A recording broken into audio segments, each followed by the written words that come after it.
They're two of the fastest growing areas in the Lower Hunter, but there's still no public transport running directly from Cessnock to Morisset. It's a common sense link. Anyone looking at a map would say we should be running it. I believe the ministry should be telling us to run it. I shouldn't even have to be asking. Member for Cessnock, Kerry Hickey, says without a direct service, people in his electorate are forced to travel up to 6 hours through Maitland and Newcastle to get to Sydney.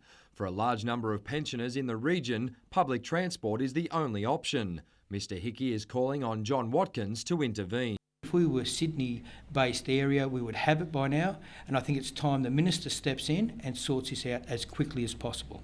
Aaron Lewis from Rover Coaches proposed a bus link between Cessnock and Morisset railway stations in late 2005, and it was quickly approved by the Newcastle office of the Ministry of Transport. Almost 3 years later, the Sydney office is still yet to approve the $120,000 needed every year to finance the service. This is actually a very small budget exercise. It's one bus 4 times a day. It's relatively, we're a 55 bus operation. One bus is a very small part of our operation. Very frustrating to be arguing constantly with your own team, and quite frankly, when the Treasurer lives in the area, you'd expect him to come into the battle with you as well. Mitchell Hughes, NBN News.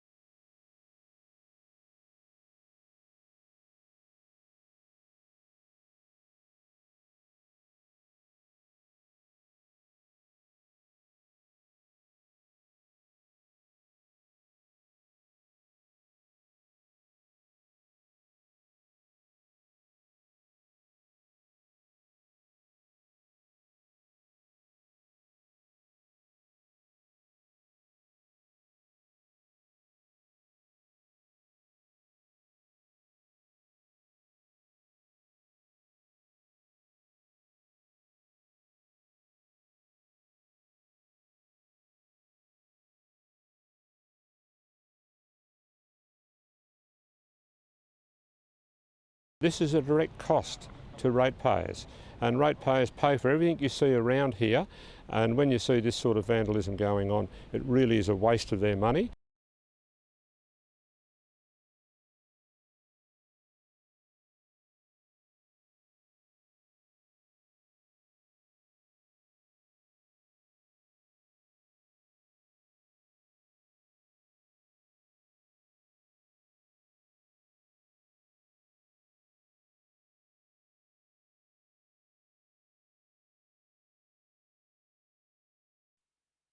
They're everywhere, from major events to suburban sports fields. St John Ambulance volunteers are at the ready to treat the ill and injured.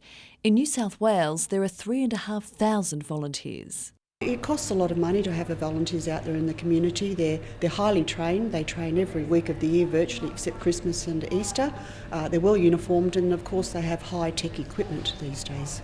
They encounter all kinds of medical emergencies, their job especially challenging in big crowd situations like nights games. And our volunteers over there have treated everything except for a birth of a baby, and that's yet to come, I suppose. And this is where it all begins, the first aid training room. From bandaging injured limbs to life-saving CPR skills, it's bread and butter stuff the service says we should all know. The St John goal is to have at least one person in every family trained in first aid. It's getting there. Each year the service trains 300,000 Australians in first aid. The money raised going back to the front line.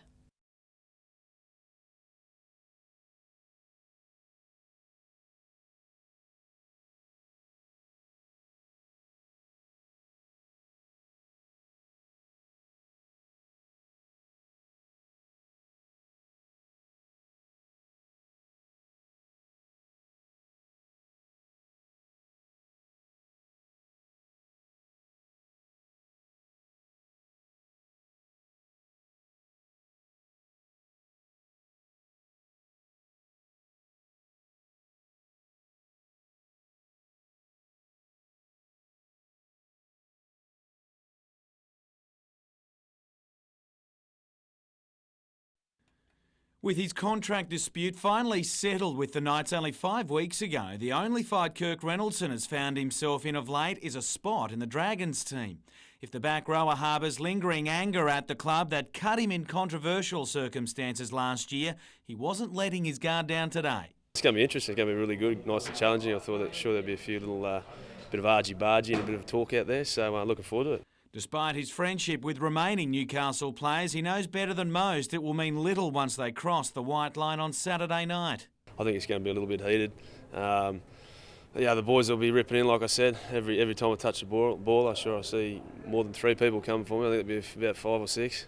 But the Dragons are keen to catch up with some old friends as well, with at least 3 former teammates to line up for Newcastle this weekend. Obviously, there's a few blokes we know, and I'm sure there'll be a couple of big shots getting put on, but we won't name any names. And X-rays have confirmed a thumb fracture for Matt Hilder, which may rule him out for up to 3 weeks.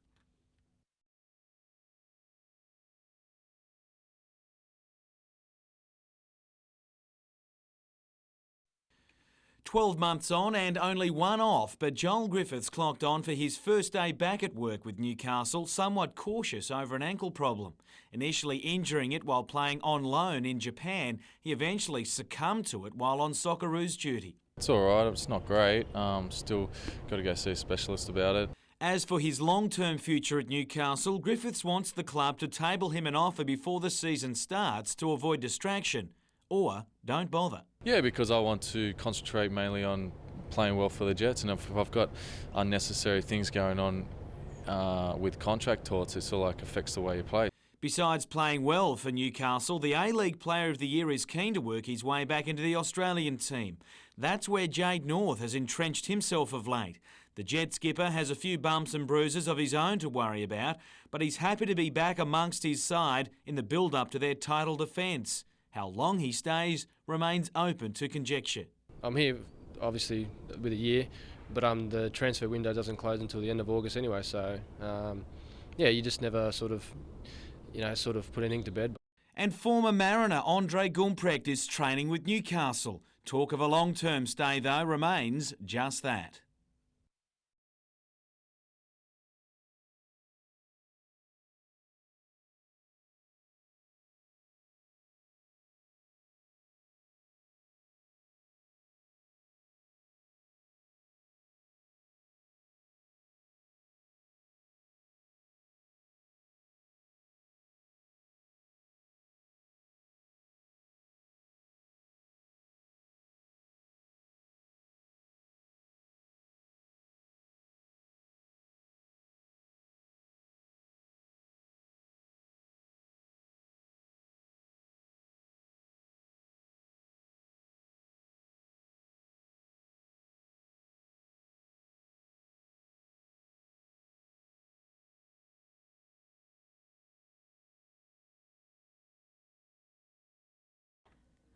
Police were called to the scene of a stabbing outside Life Church's Soul Cafe, which provides meals for the needy. After initiating a fight, 27-year-old David Willoughby was attacked by Trevor Stevens, who pulled a serrated kitchen knife from his backpack. He died at the scene from a single stab wound to the chest.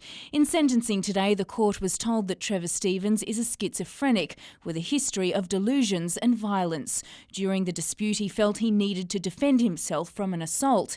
His mental state created a heightened sense of danger. It was a grossly disproportionate response. Judge Megan Latham ordered Stevens undergo rehabilitation for drug abuse. Until now, she said he has chosen to dull the pain of his life with drugs and alcohol.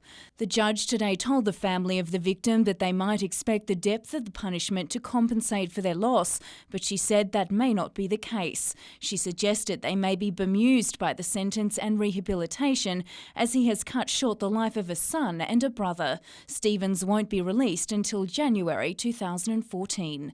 Jane Goldsmith, NBN News.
The report, prepared by the Centre for Full Employment and Equity at the University of Newcastle, says there's the potential for thousands of new jobs developing, installing and maintaining renewable energy equipment. So these are secure, well-paid, environmentally friendly jobs for a clean energy future for the Hunter. The Hunter contributes 40% of the state's greenhouse pollution through the region's 6 coal-fired power stations. Report co-author Jeff Evans says we can turn that around by developing new technologies. We could be the Silicon Valley of Australia in renewable energy. The opportunity's there. It needs imagination and leadership by government. But mining unions say the current focus is on burning coal more cleanly. Scientists around the world are saying that they can do something with the emissions out of coal-fired power stations. We've got to prove that technology up quickly, or if we can't prove it up, get on with doing something else. Paul Lobb, NBN News.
It may look green now, but this time last year, Aberdeen dairy farmers, the Wheatleys, were wondering how much longer they could go on.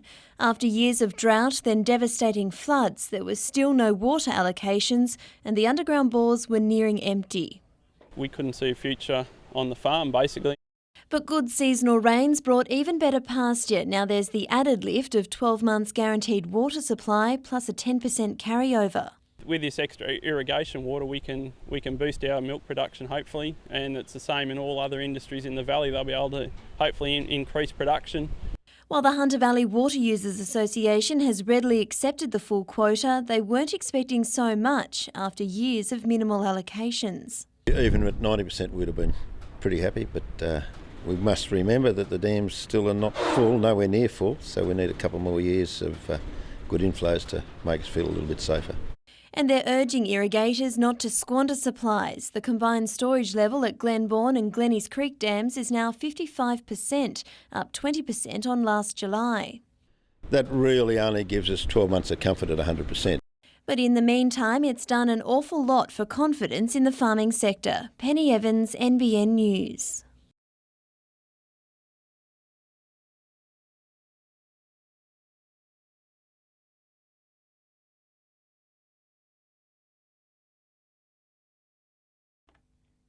They're healthy meals, jam-packed with vegetables. And today, recipes developed by the Cancer Council were put to the taste test and received rave reviews. On the menu, spaghetti bolognese with added greens and a chicken and veggie stir-fry. They're just two of many healthy recipes included in a special booklet for parents of primary school children. It's designed to curb obesity and the risk of cancer, while at the same time combating rising grocery bills. It costs less to eat more veg and fruit.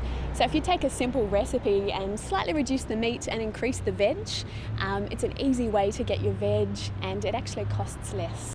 The program Eat It to Beat It was developed after a survey found that most families were not eating the recommended daily intake of at least 2 pieces of fruit and 5 serves of vegetables. In terms of vegetables, 81% of families in the area weren't eating the recommended intake. So I think the average was about 3 serves of vegetables per day, which was a bit troubling.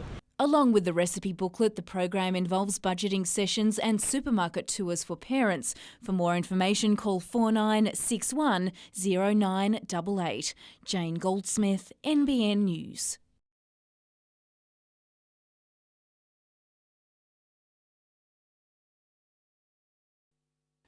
There isn't too much that Danny Weeks and Chris Houston don't do together. Both moved from the Dragons to play with Newcastle this season, and besides working together, they also live together.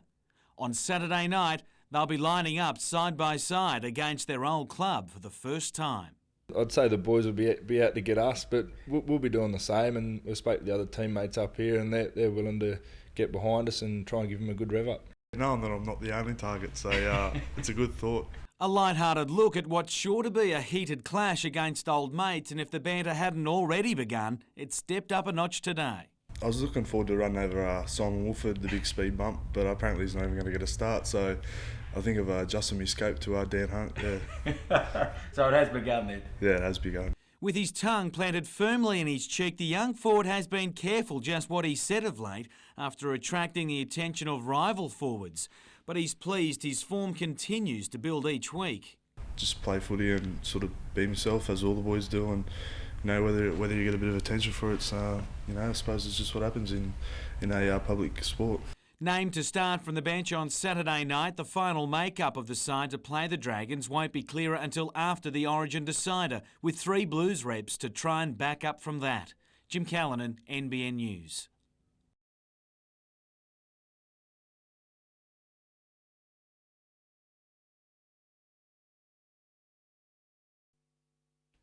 By 9:30 last night, Heath Ryan had convinced himself he'd been overlooked for the Olympic team yet again. 3 times travelling as a coach, it's a ride he'd so desperately chased. So when the phone did ring, he wasn't in the mood for formalities. And I'm going, for God's sake, just tell me, I don't need the explanation. And they said, well, you're on the team. Oh my God. When you hear just some of the journey he's taken to finally hear those words, you can understand the emotion. Besides the years of training and preparation which comes with developing a world-class dressage horse, there was the turmoil of equine influenza. Oh God, it's been a very difficult story, EI just about killed us. Certainly in terms of the family business, let alone the Olympic dream, but somehow he made it. Ironically, at the expense of wife Rosie, who's first reserve. He'll join both her and horse Green Oaks Dundee in Germany later this month, before final preparations in China. And while that hasn't been great, after all they've endured, you have to give him a fighting chance. You would have to think that the writing is on the wall for the dressage team. It's emerging, it's coming, and you're silly if you're not scared.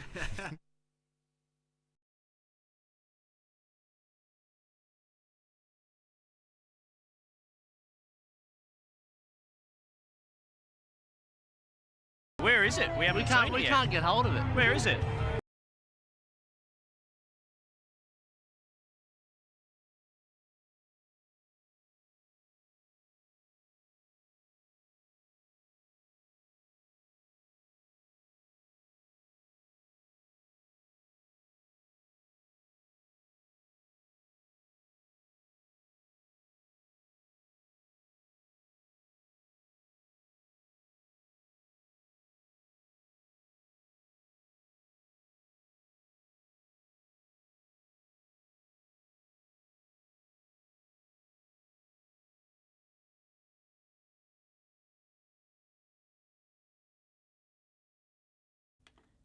Like dozens of others, this dream home is only half finished, as the Builder Excellence Developments has gone into voluntary administration.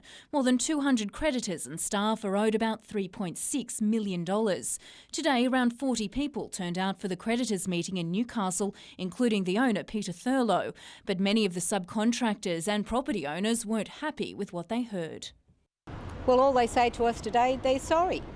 Peter Thurlow says he's sorry.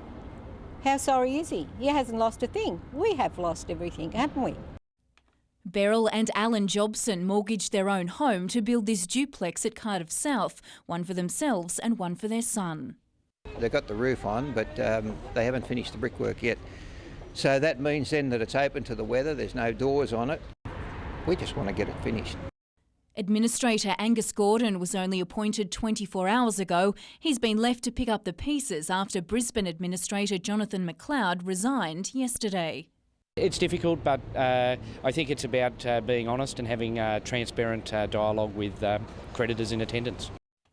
Another creditors' meeting will be held next Wednesday. By then, the new administrator will be fully briefed, and it's hoped the creditors will get more answers. The process will move forward. Whether the homes will be finished, that's a matter of time. Jane Goldsmith, NBN News.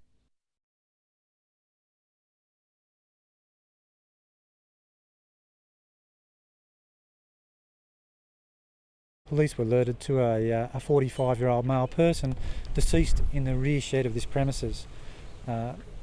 Police instigated an investigation, but that investigation has now been scaled down.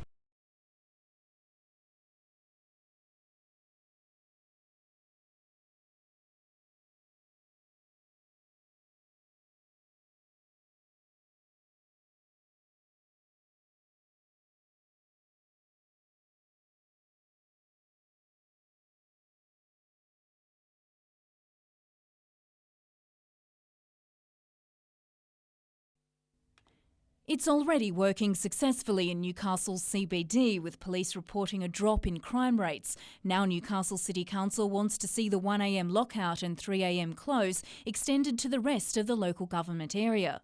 And the idea of it was to, stop the problem shifting from the CBD to the suburbs like Hamilton or Merewether. With new powers, councillors last night agreed to write to state ministers and the Liquor Administration Board asking for their application to be considered. The state government passed legislation that came into force yesterday that gave council a greater role than it has in the past. But also council needs to show leadership to stand up for all of the community. Hamilton publicans say there hasn't been any consultation with industry and there's no evidence that a one-size-fits-all approach would work. A spokesperson for the Hoteliers Association told NBN News that in his view it's a political stunt by the Greens to gain publicity with mayoral elections coming up. Mr Fletcher also added that Newcastle's transport system can barely cope at the moment and a blanket ban would just be asking for trouble as patrons would be leaving en masse. Meanwhile, council has rejected an application to demolish the former Lynch's Prawn site on the foreshore to build a 2-storey cafe restaurant. The application was refused due to the excessive size of the development. Jane Goldsmith, NBN News.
It's becoming a debate of quality versus quantity. The 6th annual Newcastle sales are renowned around the world for marketing the best superfine wool Australia has to offer. In an industry that is lacking identity, Newcastle, if I can say it like this, is sort of like the flagship for the industry.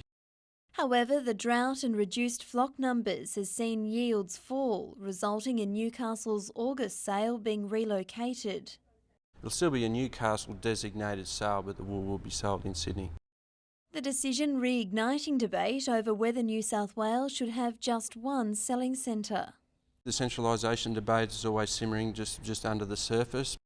For Glen Ennis grower Mark Peaches, Newcastle is the best place to sell his premium wool. Like other growers from the New England, he doesn't want to lose the local selling centre that's so popular with foreign buyers like the Italians.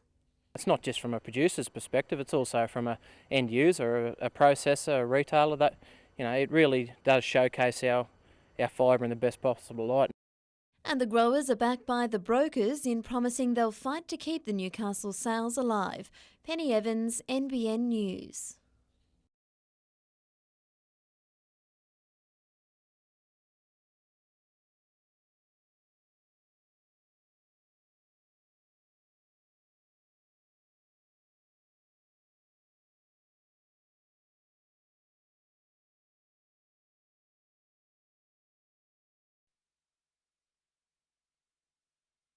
Winter does pose a big problem for us because many of our regular donors get colds and flus, and this makes them ineligible to give blood. So we're calling on anyone out there who's feeling well, hasn't given in the last 12 weeks, even if you've never done it before.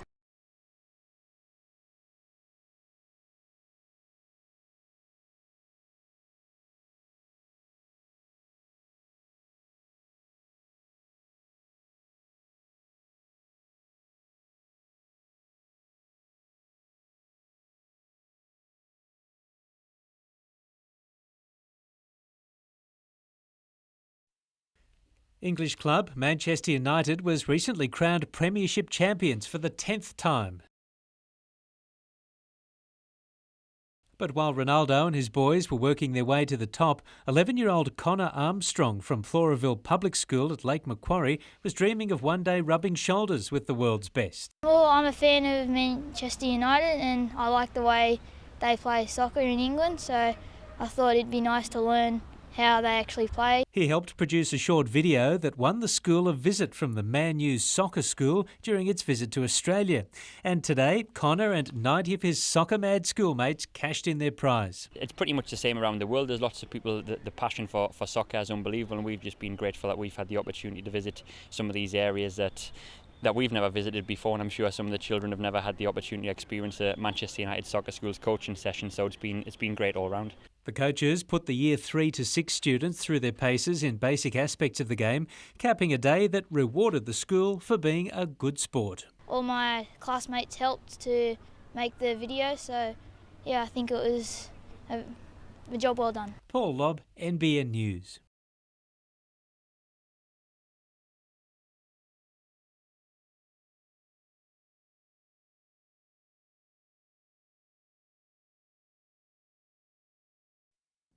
Just listening to Ben Kenarowski's timetable makes you tired. The Year 11 Lambton High student spends most of his time these days juggling football boots with school books as he continues to build a promising career, and next stop is Asia. Yeah, we're off for the under-16s for an AFC tour to Indonesia in Jakarta, and we're there for 20 days and we'll come back for 5 days, and we're off again to Germany and Holland for another tour. Ben takes schoolwork away with him and when at home does courses at night to make up for time lost, given that he's now training almost full-time with the Newcastle Jets. Considered such a prospect, he was signed by the A-League Premiers on a 3-year deal, the maximum term for a 16-year-old, and they're sure to get some value out of that deal this season. Ironically, though, it won't be for the club's new youth team. Under FFA rules, at 16, he's too young. It's the top side, though, he's being set for by the coach. Oh, he says age doesn't matter, so it's a good start. For now, he'll simply continue to enjoy the ride, literally.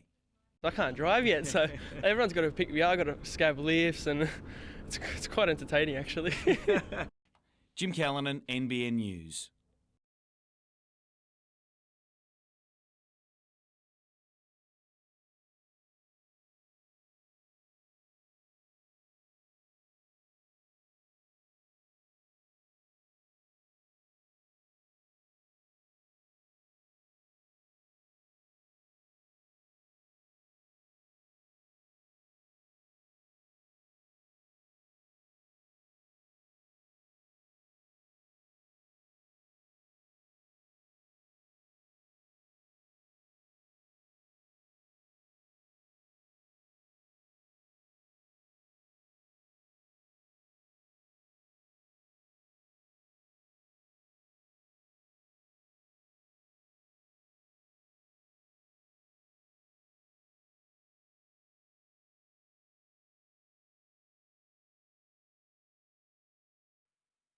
Members of the Australian sailing team are training in what looks more like a park than the sea. Thousands of tonnes of thick, green, fast-growing algae is covering about 1/3 of the coastal area set aside for sailing events. With just 5 weeks to go until the start of the Games, a massive effort is underway to clean up the sludge. But Lake Macquarie sailors Nathan Outeridge and Ben Austin have managed to find some clear water in their 49er as they reach the crescendo of their Olympic training. We've been doing a lot of work specifically for the Olympics since our selection last October. Really our goal has been just the Olympics. So all our equipment selections and development, all our fitness training, everything has just been geared towards getting peak performance at the Olympics. Well, the ultimate goal is a gold medal, of course, and we recently won the World Championships and we've been in the top 5 in the last few events, so hopefully we can notch it up and get a medal, but a gold medal is the ultimate aim. They've been putting in hours on the water, acclimatising to the course, which is often rough and affected by strong tides. They're also enjoying plenty of support from Lake Macquarie. Support from home's terrific. We couldn't do it without all the people at home that keep us positive. Paul Lobb, NBN News.